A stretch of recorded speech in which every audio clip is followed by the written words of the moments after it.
Pro kabaddi league 3 team तो final हो चुकी हैं कि कौन जा रहा है एलिमिनेशन राउंड में, कौन खेलेगा सेमीफाइनल। पटना पायरेट्स सेमीफाइनल के लिए क्वालिफाई कर चुकी है और बाकी 2 टीमें यूपी योद्धा, दबंग दिल्ली, उन दोनों ने अपने नाम के आगे क्यों लगवा लिया है।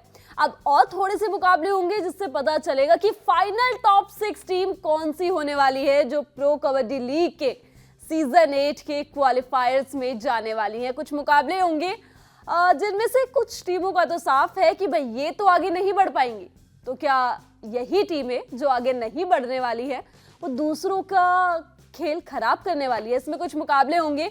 पुनेरी पलटन का जैसे सामना होगा डिफेंडिंग चैंपियन बंगाल वॉरियर्स के खिलाफ। बंगाल वॉरियर्स ऑलमोस्ट तय है कि ये टीम आगे नहीं जाएगी। इसके अलावा तेलुगु टाइटन का मुकाबला होगा दबंग दिल्ली से। तेलुगु टाइटंस आगे नहीं जा रही, सीजन में सिर्फ 1 जीत हासिल करी है। इसके अलावा तमिल थलाइवास के साथ भी ये तय है कि ये टीम टूर्नामेंट में आगे नहीं बढ़ेगी, लेकिन अपना आखिरी मुकाबला खेलेगी गुजरात जायंट्स के खिलाफ। इन मैचेस में क्या कमाल होगा और ये कैसे दूसरी टीमों को रोक सकती है, इस पर बात करेंगे। लेकिन उससे पहले भारत का सबसे बड़ा गेमिंग प्लेटफॉर्म विंजो, यहाँ पर आपको 100 से ज्यादा गेम मिलते हैं, वो भी 12 भाषाओं में। और सबसे अच्छी बात यह है कि यहाँ आपको अपनी टीम बनाने का झंझट नहीं पालना पड़ता, क्योंकि एक्सपर्ट्स की बनी बनाई टीम है। फैंटेसी वॉर नाम का फॉर्मेट है। इसी के साथ वर्ल्ड वॉर नाम का फॉर्मेट भी है, जहां पर एक गेम में 2 से 4 टीमें भिड़ती हैं। जो जीतती है उसको मिलते हैं कूपन। इन कूपन का इस्तेमाल आप Amazon, Flipkart, big basket, Hotstar पर कर सकते हैं। और अब आप ललन टॉप व्यूअर है तो आपके लिए खास ये है, जब आप साइन अप करेंगे तो आपको 50 रुपए का कैशबैक मिलेगा। मैच पर वापस लौटते हैं। पहला मुकाबला डिफेंडिंग चैंपियन बंगाल वॉरियर्स का होने वाला है। बंगाल वॉरियर्स ऑलमोस्ट तय है कि ये टीम आगे नहीं बढ़ पाएगी। इस टीम ने कुल 8 मुकाबले जीते हैं, 10 मुकाबले गंवाए हैं, अपने 3 मुकाबले ड्रॉ किए। 21 मुकाबलों में से अपना आखिरी मुकाबला भी खेलेगी पुनेरी पलटन के खिलाफ। बंगाल वॉरियर्स की थोड़ा सा जान लेते हैं ना इस टीम के बारे में पहले, कि आखिरी मुकाबला खेलने जा रही है, सीजन में क्या कुछ कमाल किया है। बंगाल वॉरियर्स शुरुआत तो अच्छी हुई थी इस टीम की। यूपी योद्धा, Gujarat giant, Jaipur Pink panthers के खिलाफ 2 बारी, तमिल थलाइवा, तेलुगु टाइटन, बेंगलुरु बुल्स और तमिल थलाइवास के खिलाफ भी 2 बार इसने अपने मुकाबले जीते थे।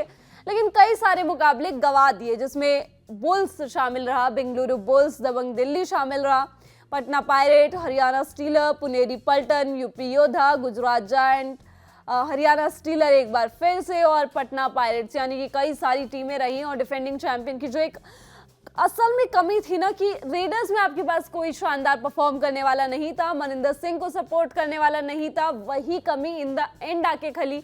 और जिस दिन डिफेंस चलता था ना, उस दिन मनिंदर सिंह भी चलते थे। मतलब कहानी ऐसी थी कि एक दिन डिफेंस बहुत अच्छा कर रहे तो रेडिंग डिपार्टमेंट में अच्छा नहीं हो रहा। कुछ मैचेस में ये चीज़ दिखी है कि इस दिन डिफेंस बढ़िया रहा, उस दिन मनिंदर सिंह नहीं चले। कुछ मैचेस में मनिंदर सिंह चले तो डिफेंस ने धोखा दे दिया। इसके अलावा जो ड्रॉ मुकाबले खेले हैं बंगाल वॉरियर्स की टीम ने, वो यू मुंबा, तेलुगु टाइटन के खिलाफ खेले हैं। इसके अलावा पुनेरी पलटन की बात की जाए तो इस टीम के 2 मुकाबले अभी बाकी हैं और इस टीम के प्लेऑफ में पहुंचने के चांसेस भी जिंदा हैं। 20 मुकाबले खेली है ये टीम, 11 जीते हैं, 8 गंवाए हैं। 1 मुकाबला इस टीम ने ड्रॉ किया है। और जो जीतने वाले मैचेस की कहानी है ना, वो Telugu titan, Gujarat giant, Bengal warriors, U Mumba, Bengaluru bulls, UP Yoddha, Dabang Delhi के खिलाफ 2 बार, हरियाणा स्टीलर, तेलुगु टाइटन, तमिल थलाइवास के खिलाफ है। और जो मुकाबले गंवाए हैं 8 मुकाबले, जिसमें Dabang Delhi, Patna Pirate, Tamil Thalaiva, Bengaluru Bulls, Jaipur, UP, Haryana, Patna शामिल है। गुजरात के खिलाफ इकलौता ड्रॉ मुकाबला खेला था, अभी हाल ही में वो मैच खेला था। बंगाल वॉरियर्स की बात करते हैं पहले। इस टीम के स्टार परफॉर्मर्स की डिफेंडिंग चैंपियन ये टीम है। उम्मीद थी कि इस बार कम से कम प्लेऑफ्स तक तो पहुंचेगी, लेकिन वहां तक का रास्ता भी तय नहीं कर पाई। क्यों नहीं कर पाई, आप इनके स्टार परफॉर्मेंस का जिक्र करेंगे, उसमें मनिंदर सिंह का नाम आता है। और जब हम ये सारी बातें करेंगे ना, तो आप समझेंगे कि इस टीम के लिए कुल परफॉर्मेंस कितने रहे हैं। मनिंदर सिंह एक कंसिस्टेंट परफॉर्मर रहे हैं इस टीम के लिए, लगातार सुपर 10 लगाते हैं, पिछले मुकाबले में भी लगाए, 250 से ज्यादा पॉइंट्स इनके नाम है। इस्माइल नबी बख्श शुरुआत अच्छी थी, फिर परफॉर्मेंस डाउन हुआ, उसके बाद पिछले मुकाबले में एक सुपर 10 जरूर लगाया, लेकिन जो उम्मीदें रखी गई थी ना इनके साथ, उस चीज को आगे कैरी फॉरवर्ड नहीं कर पाए। 105 पॉइंट्स इन्होंने इस सीजन कमाए हैं। सुकेश हेगड़े का परफॉर्मेंस इतना इंप्रेसिव नहीं रहा बंगाल वॉरियर्स के लिए भी। पिछले मुकाबले में कुल 2 पॉइंट्स आए, इससे पहले भी इनको इतने ज्यादा मौके नहीं दिए गए। बाद में आके शुरुआत में काफी मौके दिए गए थे। इसके अलावा मनोज गौड़ा को मौके दिए गए। लेकिन उनकी परफॉर्मेंस भी 1-2 मैचेस में अच्छी रही, वो कंसिस्टेंट वाली बात नहीं रही। इसके अलावा डिफेंस की बात की जाए तो अबूजर का नाम आता है। शुरुआत बड़ी शानदार, शुरुआत के कुछ मैचेस नहीं खेले, उसके बाद 4-3 लगातार 2-2-2 इस तरीके से टैकल पॉइंट्स निकाले। फिर लास्ट में आते आते ना इनका जो ग्राफ है वो भी थोड़ा नीचे गया, 0-0-1 और 2-2 इस तरीके से पॉइंट्स कमाए पिछले मुकाबले में। हालांकि एक हाई 5 निकाल कर आ रहे हैं, 39 पॉइंट्स इनके नाम है। इसके अलावा रण सिंह को आधे टूर्नामेंट में मौका दिया गया और इन्होंने अच्छा परफॉर्म किया। अगर 2 प्लेयर्स आपको चूज करने पड़े ना बंगाल वॉरियर्स की टीम में से जिन्होंने कमाल किया है इस सीजन, उनमें से एक नाम रण सिंह का भी होगा। डिफेंस में रेडिंग डिपार्टमेंट में मनिंदर सिंह के साथ प्रॉब्लम एरिया कहानी वही कि जिस दिन मनिंदर सिंह चलेंगे उनके अलावा उनके साथ कोई रेडिंग डिपार्टमेंट में और कोई खिलाड़ी है नहीं जो कमाल का परफॉर्म करता हो। डिफेंस की कहानी बीच में आते आते एंड के मैचेस में ऐसा लगा था कि जिस दिन डिफेंस चल रहा है उस दिन मनिंदर सिंह नहीं चल रहे, जिस दिन मनिंदर सिंह चल रहे हैं उस दिन डिफेंस नहीं चल रहा। हालांकि पिछले मुकाबले में तमिल थलाइवास के खिलाफ इस टीम का सब कुछ चला, रेडिंग डिपार्टमेंट चला, 29 रेड पॉइंट आए, 13 टैकल पॉइंट्स आए। तो अब आखिरी मुकाबला खेलने जा रही है, उम्मीद करेगी कि जीत के साथ अपने टूर्नामेंट को खत्म करें। इसके अलावा पुनेरी पल्टन की बात की जाए तो इस टीम के पास नितिन तोमर है। शुरुआत में दबंग दिल्ली के खिलाफ इस टीम ने अपने सीजन की शुरुआत करी थी, हार का सामना करना पड़ा था, लेकिन नितिन तोमर ने 7 पॉइंट्स कमाए थे। इसके बाद नितिन तोमर 5 मैचेस के लिए गायब हुए, फिट नहीं थे, फिर वापसी करी। और इनकी परफॉर्मेंस अगर आप देखेंगे ना तो इनका परफॉर्मेंस इतना इंप्रेसिव नहीं है as a player, but as a captain, एक कैप्टन के तौर पर इन्होंने अपनी टीम को जीत के दरवाजे पर लाके खड़ा किया है। टीम जिस तरीके से इनकी गैर मौजूदगी में प्रदर्शन कर रही थी और इनकी मौजूदगी में जिस तरीके से परफॉर्म कर रही है, अभी भी चांसेस है कि पुनेरी पल्टन क्वालिफाई कर सकती है। नितिन तोमर की बात करते हैं, इन्होंने इन टोटल 58 पॉइंट्स कमाए हैं। इनके कुछ पिछले मुकाबले आप देखेंगे तो 4-4, 3-1-4 खुद इस तरीके से पॉइंट्स लाते हैं, लेकिन अपने प्लेयर्स को चलाना जानते हैं। मोहित गोयत को चलाना जानते हैं जिन्होंने लगातार पिछले 4 मैचेस से सुपर 10 लगाए हैं, 154 पॉइंट्स इनके नाम है।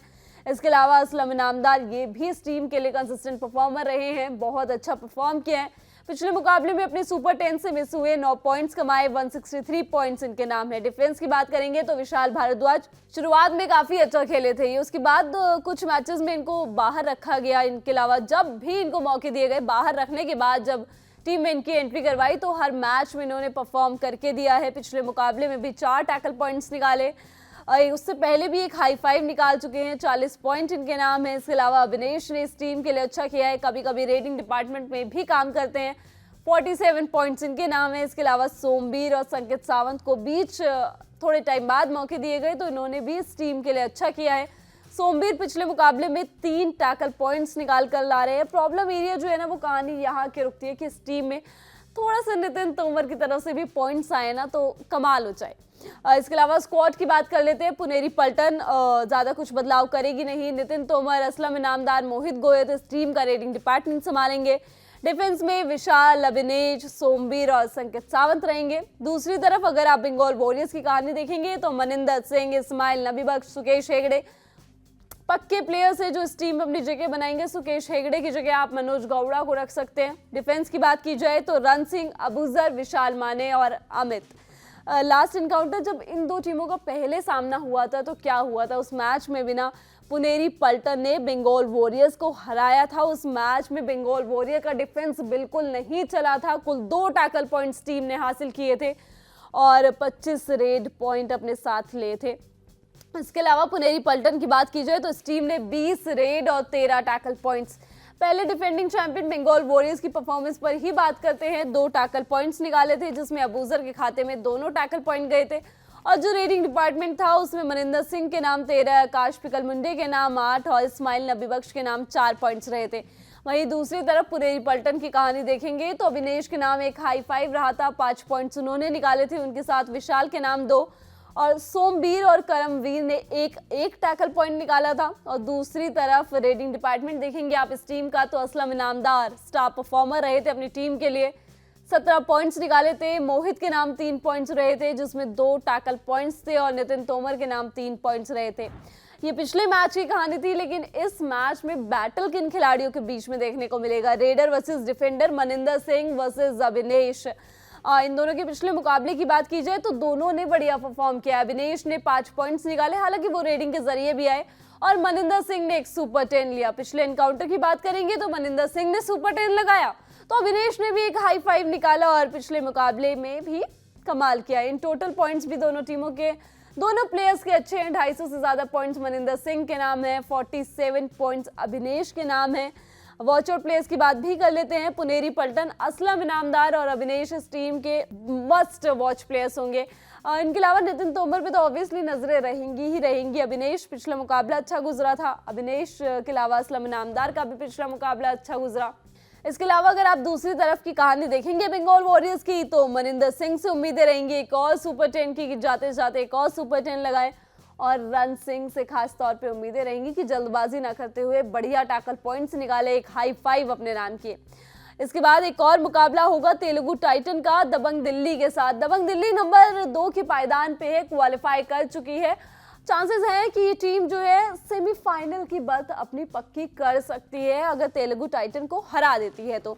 जब पिछली बार इन दो टीमों का सामना हुआ था ना, तो बड़ा मजेदार मुकाबला हुआ था, क्योंकि इस मैच में तेलुगु टाइटन की तरफ से रजनीश दलाल उतरे थे और क्या जबरदस्त टक्कर दी थी इन्होंने दबंग दिल्ली के डिफेंडर्स को, बहुत मुश्किल कर दिया था जीत हासिल करना। उस मैच की बात करेंगे, लेकिन उससे पहले ओवरऑल परफॉर्मेंस की बात कर लेते हैं। तेलुगु टाइटंस ये साल अच्छा, ये सीजन अच्छा नहीं गुजरा, क्योंकि क्रूशियल मोमेंट्स पे मैच अगर किसी टीम ने सबसे ज्यादा गवाए होंगे ना, तो वो तेलुगु टाइटंस है। कुल एक मुकाबला जीता था जयपुर पिंक पैंथर्स के खिलाफ, अपने 21 में से 16 मुकाबले इस टीम ने गंवाए हैं। पुनेरी, हरियाणा, पटना, मुंबा, बुल्स, बंगाल, गुजरात, मुंबा, तमिल थलाइवा, यूपी योद्धा, गुजरात पुनेरी और भी कई टीमों के साथ अपने मैचेस गंवाए हैं। 4 मुकाबले इस टीम ने ड्रॉ किए, जिसमें Tamil Thalaivas, Bengaluru bull, Haryana steeler, Bengal warrior शामिल है। वहीं दबंग दिल्ली की कहानी देखेंगे तो इस टीम ने भी 21 मुकाबले खेल लिए। अभी अपना एक और मुकाबला खेला बीते दिन पटना पायरेट्स के खिलाफ। दूसरी बार लगातार पटना को हराया है दबंग दिल्ली की टीम ने, लेकिन काफी क्लोज मुकाबला गया था वो। दबंग दिल्ली को अभी भी काफी सारी चीजें सॉर्ट आउट करने की जरूरत है, क्योंकि नवीन कुमार एक्सप्रेस फिट नहीं है। उनकी जगह रेडिंग का जिम्मा किसी और बढ़िया प्लेयर को संभालना होगा, और विजय मलिक को एक बार फिर से, जैसे उन्होंने नवीन की गैर मौजूदगी में पहले किया था, वैसे कमाल करके दिखाना होगा। दबंग दिल्ली 21 मुकाबले खेले हैं, जिसमें से इस टीम ने 11 जीते हैं, 6 मुकाबले गंवाए हैं और 4 मुकाबले ड्रॉ किए हैं। जो जीत हासिल हुई है वो Puneri, Mumba, Bengal, Telugu, Gujarat giants, Tamil Thalaiva, U Mumba, Haryana steeler, UP Yoddha और पटना पायरेट्स के खिलाफ 2 बार हासिल हुई है। उसके अलावा जयपुर के खिलाफ 2 बारी, बुल्स के खिलाफ, हरियाणा के खिलाफ, पुनेरी और यूपी के खिलाफ इस टीम ने अपने मैचेस गंवाए भी हैं। दबंग दिल्ली के ही परफॉर्मेंस की बात कर लेते हैं पहले, और टॉप पे ना नाम आता है नवीन कुमार एक्सप्रेस का। नवीन कुमार लगातार पॉइंट्स निकालते हैं, पिछले मुकाबले में कुल 2 पॉइंट निकाले, उससे पहले भी एक बोनस पॉइंट ही निकाला था। हालांकि उससे पहले जब वापसी करी थी तो 3 लगातार सुपर 10 भी लगाए थे, 13, 16, 13 इस तरीके से पॉइंट्स कमाए थे। 183 पॉइंट्स इन टोटल ये अपने नाम कर चुके हैं इस सीजन, और इनके फिट होने की उम्मीद सबसे ज्यादा करेगा दबंग दिल्ली। इसके अलावा विजय मलिक है इस टीम के पास, पिछले मुकाबले में इन्होंने भी अच्छा किया था, 7 पॉइंट्स अपने नाम किए थे, 130 से ज्यादा पॉइंट्स इनके नाम भी हैं।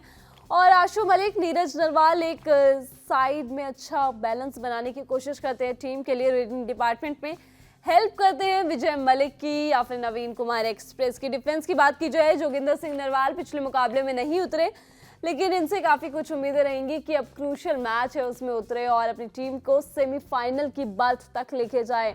29 पॉइंट इनके नाम है। संदीप नरवाल को एक रेड पॉइंट निकाला था पिछले मुकाबले में इन्होंने, 57 पॉइंट्स इनके नाम है। मंजीत का चलना बहुत जरूरी होता है दबंग दिल्ली की जीत के लिए, पिछले मुकाबले में हाई 5 हासिल किया, 40-45 से ज्यादा पॉइंट्स इनके नाम हैं। और कृष्णा ने भी अच्छा किया है, पिछले मुकाबले में 4 टैकल पॉइंट्स उन्होंने निकाले हैं।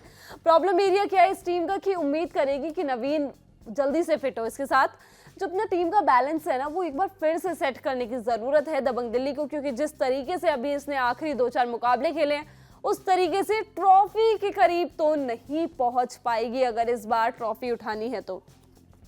दूसरी तरफ तेलुगु टाइटंस की बात की जाए तो रजनीश दलाल इस टीम के सबसे बढ़िया परफॉर्मर में से एक रहे हैं। शुरुआत में पहला मुकाबला खेला, उसके बाद कई मुकाबलों में नहीं खेले, फिर वापसी करी, फिर थोड़े से चोटिल हुए तो फिर मुकाबले से बाहर गए।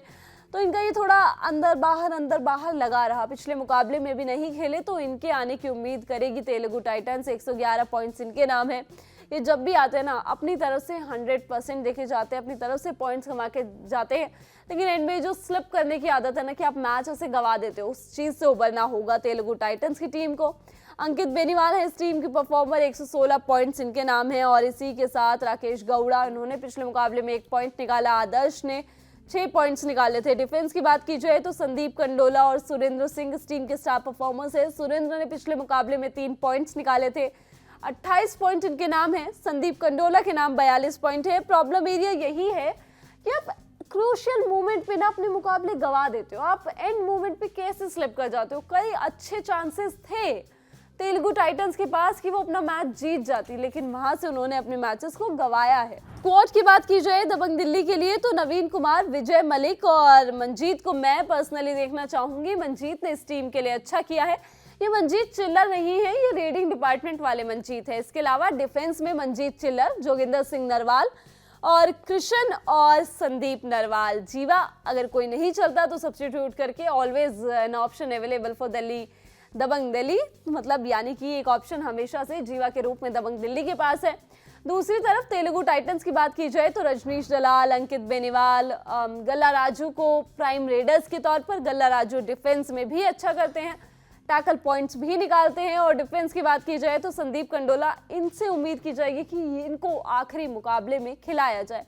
इनके साथ सुरेंद्र सिंह, आकाश चौधरी और मोहम्मद सिहास। अब पिछला एनकाउंटर की जब मैं बात कर रही थी ना कि रजनीश दलाल ने बहुत अच्छा परफॉर्म किया था, उस मैच में 1 पॉइंट से दबंग दिल्ली ने वो मुकाबला जीता था। तेलुगु टाइटन 25 रेड और 4 टैकल पॉइंट्स कमाए थे। इस रेडिंग डिपार्टमेंट में 25 में से 20 पॉइंट रजनीश दलाल अकेले लेकर आए थे। इसके अलावा अंकित बेनीवाल के नाम 3 और रोहित कुमार के नाम कुल 1 बोनस पॉइंट रहा था। और डिफेंस की बात की जाए तो सुरेंद्र सिंह के नाम 4 और संदीप कंडोला के नाम 1 टैकल पॉइंट रहा था। वहीं दबंग दिल्ली की कहानी देखेंगे तो उन्होंने भी अच्छा किया था। 26 रेड और 6 टैकल पॉइंट, जिसमें से 25 रेड पॉइंट नवीन कुमार एक्सप्रेस के नाम थे। आशु के नाम कुल 1 पॉइंट था। विजय 1 पॉइंट लेके आए थे, लेकिन डिफेंस के जरिए टैकल में वो पॉइंट आया था। मंजीत के नाम 2, जीवा, जोगिंदर, कृष्ण के नाम 1 टैकल पॉइंट रहा था। अब इस मैच में किन खिलाड़ियों के बीच बैटल होगा इसकी बात भी कर लेते हैं। एक तरफ नवीन कुमार एक्सप्रेस, दूसरी तरफ रजनीश दलाल। रवीन शायद इस मैच में ना खेलें, तो रजनीश दलाल और मंजीत चिल्लर, ये बड़ा मजा आने वाला है। Defence versus raider. मंजीत चिल्लर पिछले मुकाबले की बात की जाए तो 5 पॉइंट्स निकाल के आ रहे हैं, हाई 5 इन्होंने लिया है। रजनीश दलाल पिछले मुकाबले में नहीं खेले। लास्ट एनकाउंटर की भी बात कर लेते हैं तो रजनीश दलाल के नाम 20 पॉइंट थे, वहीं मंजीत के नाम कुल 2 टैकल पॉइंट्स थे। तो ये बैटल एक बड़ा मजेदार होने वाला है। वॉच आउट प्लेयर्स की बात भी कर लेते हैं। दबंग दिल्ली की तरफ से नवीन से उम्मीदें थी वैसे कि नवीन आएंगे, कमाल करेंगे, लेकिन ऐसे चांसेस बन सकते हैं कि नवीन को इस मैच में ना खिलाया जाए, उनको वापस बिठाया जाए, या फिर पहले हाफ में खिलाया जाए, सेकंड हाफ में ना खिलाया जाए उनकी फिटनेस को देखते हुए। इसके अलावा मंजीत चिल्लर पे जरूर नजरें होंगी, पिछले मुकाबले में भी एक हाई 5 निकाला है। दूसरी तरफ अगर आप तेलुगु टाइटंस की बात करेंगे तो रजनीश दलाल से उम्मीद की जाएगी कि वो इस मैच में उतरे और एक सुपर 10 लगाए। सुरेंद्र सिंह से उम्मीदें होंगी कि वो डिफेंस में जिस तरीके से बढ़िया परफॉर्म करते हैं, एक वैसा ही अच्छा परफॉर्मेंस दे। इसके बाद रात का आखिरी मुकाबला होगा तमिल थलाइवास का गुजरात जायंट्स के खिलाफ। तमिल थलाइवास ऑलमोस्ट बाहर टीम है, ये बाहर ही है, इसको बाहर ही मान के चलिए, क्योंकि 21 मैच खेले हैं, नंबर 11 की टीम है, 5 जीते हैं, 10 गवाए हैं, 6 मुकाबले ड्रॉ किए हैं। कहानी कुछ ऐसी रही कि Puneri Paltan, UP Yoddha, Haryana Steeler, Bengaluru Bull, Telugu Titans, इन टीमों के खिलाफ इसने अपने मैचेस जीते, लेकिन जो गवाए हैं ना वो काफी सारे हैं। 10 टीमों के खिलाफ अपने मैचेस गवाए हैं। Bengaluru Bulls, Bengal Warrior, Gujarat Giants, Patna Pirate, Puneri Paltan, Tamil Thalaiva, Bengal warriors, U Mumba, Haryana Steelers, इन सभी टीमों के खिलाफ गवाए हैं और सबसे ज्यादा 6 मुकाबले ड्रॉ भी खेले। गुजरात जायंट्स की बात की जाए तो 20 मुकाबले, जिसमें से 8 जीते, 8 गवाए, 4 मुकाबले ड्रॉ किए। दूसरी तरफ गुजरात जायंट्स 20 मुकाबले ये टीम खेल चुकी है, 2 मैचेस अभी भी बाकी हैं, जिसमें से 1 मुकाबला तमिल के खिलाफ होगा। 8 मुकाबले जीते, 8 गवाए, 4 मुकाबले ड्रॉ किए। ये जो जीत हासिल हुई है ना वो जयपुर, तेलुगु टाइटन के खिलाफ 2 बारी, तमिल थलाइवास के खिलाफ, बंगाल वॉरियर, यूपी योद्धा जैसी टीमों के खिलाफ हुई है। और जो गवाए हैं वो Bengal Warrior, Haryana Steeler, Puneri Paltan, Patna Pirate, Bengaluru Bulls, Dabang Delhi, Patna Pirate, Jaipur Pink Panthers जैसी टीमों के खिलाफ। पहले तमिल की बात करते हैं ना, क्योंकि सीजन का आखिरी मुकाबला है, टूर्नामेंट से ऑलरेडी बाहर हो चुकी है। तो इस टीम के लिए परफॉर्म किन खिलाड़ियों ने किया है? वैसे किस टीम को 5 मुकाबलों में जीत मिली? इस टीम के प्राइम रेडर रहे मनजीत ने इस टीम के लिए अच्छा किया। पिछले मुकाबले में नहीं खेले और उससे पहले वाले मुकाबले में भी ज्यादा कमाल नहीं किया था, 2 पॉइंट्स कमाए थे। 162 पॉइंट इनके नाम है। इनके साथ अजिंक्य पवार पिछले मुकाबले में नहीं खेले, इनका भी थोड़ा अंदर बाहर चल रहा है इस टाइम। कई और खिलाड़ियों को मौका देने की कोशिश कर रही है तमिल थलाइवास की टीम, लेकिन आखिरी मुकाबला है, आप चाहते हो कि आप अपनी बेस्ट टीम उतारो और कम से कम टूर्नामेंट को खत्म एक जीत के साथ करो। तो अजिंक्य पवार को मैं देखना चाहूंगी, 114 पॉइंट्स इनके नाम है। और डिफेंस की कहानी देखी जाए तो इसके कप्तान सुरजीत है। सुरजीत के नाम 55 पॉइंट्स हैं। पिछले मुकाबले में नहीं चले, लेकिन उससे पहले अच्छा परफॉर्म किया है, 3 टैकल पॉइंट्स निकाले हैं। इसके अलावा साहिल ने इस टीम के लिए अच्छा किया है और सबसे बेहतरीन करा है सागर ने। खूब सारे टैकल पॉइंट्स इन्होंने निकाले, 1-2 मैचेस में 1-2 इस तरीके से टैकल पॉइंट्स निकाले, लेकिन उससे पहले 8-9 अकेले इतने सारे टैकल पॉइंट्स अपने नाम कर चुके हैं। 70 से ज्यादा पॉइंट्स इनके नाम हैं। इसके अलावा प्रॉब्लम एरिया की बात कर लेते हैं कि तमिल थलाइवास इतना बढ़िया डिफेंस होने के बावजूद क्यों नहीं टॉप की टीम में क्वालिफाई कर पाए। तो तमिल थलाइवास की दिक्कत जो रही वो इनके रेडर्स में रही और डिफेंस में ना 1-2 प्लेयर्स चले, सारे नहीं चले। तो उस चीज की कमी इस टीम को खली। आखिरी मुकाबले की बात की जाए तो पिछले मुकाबले की बात की जाए तो बंगाल वॉरियर्स के खिलाफ वो मुकाबला इस टीम ने गंवाया था। कुल 16 रेड और 4 टैकल पॉइंट्स कमाए थे। दूसरी तरफ गुजरात जायंट्स की बात की जाए तो इस टीम में भी कई बढ़िया परफॉर्मर्स हैं और इनके जो कोच है ना, उन्होंने कई बार ट्रिक आजमाई। उन्होंने क्या किया कि वैसे तो पूरे टूर्नामेंट में राकेश नरवाल, राकेश सुनग्रोया को उतारा, एमजीआर को उतारा, लेकिन कुछ मैचेस में ट्विस्ट कर दिया, अजय प्रदीप की जोड़ी को उतार दिया और उन्होंने बढ़िया परफॉर्म किया।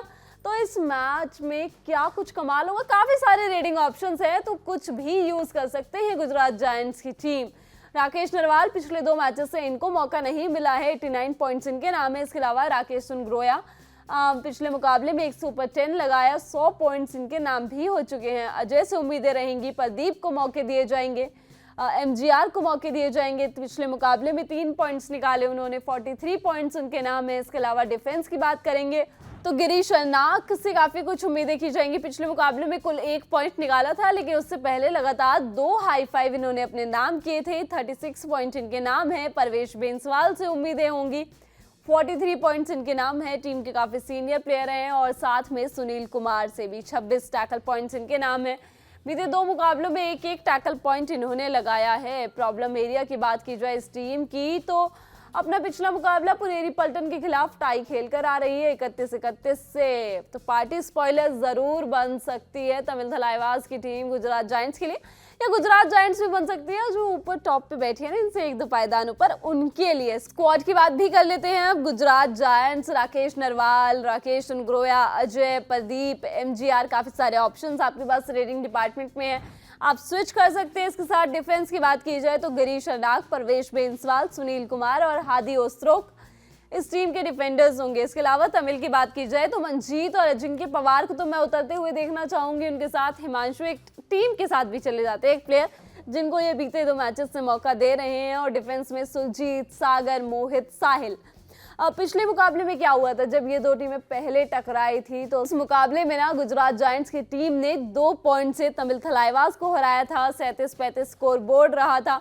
गुजरात ने 23 रेड और 9 टैकल पॉइंट्स अपने नाम किए थे। तमिल ने 23 रेड और 10 टैकल पॉइंट्स। उस मैच में एमजीआर ने कमाल किया था, 9 पॉइंट्स निकाले थे। राकेश नरवाल के नाम 6, राकेश सुनग्रोया के नाम 5, प्रदीप के नाम 4 पॉइंट्स रहे थे। डिफेंस की कहानी देखेंगे तो सुनील के नाम 1 हाई फाइव और अंकित के नाम 2 पॉइंट्स रहे थे। वहीं दूसरी तरफ तमिल थलाइवास की कहानी आपको याद दिलाई जाए तो मनजीत ने एक सुपर 10 लगाया था, 12 पॉइंट्स थे। अजिंक्य पवार के नाम 10 पॉइंट्स थे, जिसमें 1 टैकल पॉइंट भी शामिल था।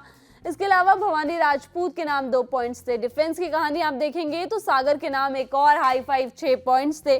सुरजीत, मोहित ने एक टैकल पॉइंट अपने नाम किया था। इस मैच में फिर अब किन खिलाड़ियों के बीच बैटल हो सकता है, तो डिफेंडर वर्सेस डिफेंडर, एक तरफ गिरीश शर्नाक, दूसरी तरफ सागर तमिल थलाइवास के, और एक तरफ गिरीश शर्नाक पिछले 2-3 मैचेस में इन्होंने भी कमाल किया है। जब इन दो टीमों का पहला एनकाउंटर हुआ था ना, तो उस मैच में सागर ने तो एक हाई फाइव लिया था, लेकिन गिरीश कर्नाक उस मैच में नहीं थे।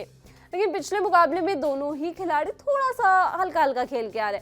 सागर के नाम कुल 2 टैकल पॉइंट्स रहे और गिरीश कर्नाक के नाम कुल 1। इन टोटल पॉइंट्स की बात की जाए तो सागर गिरीश कर्नाक से बहुत आगे है, लेकिन ये बैटल बहुत शानदार होगी कि इस मैच में कौन चलेगा। वॉच आउट प्लेयर्स की बात भी कर लेते हैं। गुजरात जायंट्स की तरफ से डेफिनेटली गिरीश कर्नाक इस टीम के लिए कमाल कर रहे हैं, और दूसरी तरफ तमिल थलाइवास की बात की जाए तो एक तरफ से मंजीत टीम का रेडिंग डिपार्टमेंट संभालते हुए और दूसरी तरफ से सागर इस टीम का डिफेंस संभालते हुए। उन्होंने इस टीम के लिए बहुत बढ़िया परफॉर्म किया है। One of the best defenders season के हैं, तो उन पे खास तौर पे नजरें होनी चाहिए। तो ये कुछ मुकाबले खेले जाएंगे। सबसे पहले पुनेरी पल्टन टॉप 6 में अपनी जगह बनाने की कोशिश करेगी डिफेंडिंग चैंपियन को हरा के। फिर तेलुगु और दबंग दिल्ली का मुकाबला होगा, और दिन का आखिरी मुकाबला तमिल थलाइवास और गुजरात जायंट्स के बीच होगा। इन मैचेस में क्या कमाल होगा और कौन सी टीम किसकी पार्टी स्पॉइल करती है, ये सब आपको दी लल्लन टॉप की प्रो कबड्डी लीग की कवरेज क्लासिक कबड्डी के जरिए पता चलता रहेगा। आप देखते रहिए दी लल्लन टॉप। मैं हूं गरिमा, और इसी के साथ अगर अभी तक आपने हमारे नए चैनल लल्लन टॉप स्पोर्ट्स को सब्सक्राइब नहीं किया है तो उसका लिंक आपको डिस्क्रिप्शन में मिल जाएगा। वहां जाकर हमारे नए चैनल को सब्सक्राइब कीजिए, क्योंकि वहां आपको तमाम स्पोर्ट्स से जुड़े किस्से, कहानियां, न्यूज, इंटरव्यू, लाइव ओपिनियन सब कुछ मिलता है। देखते रहिए दी लल्लन टॉप। शुक्रिया।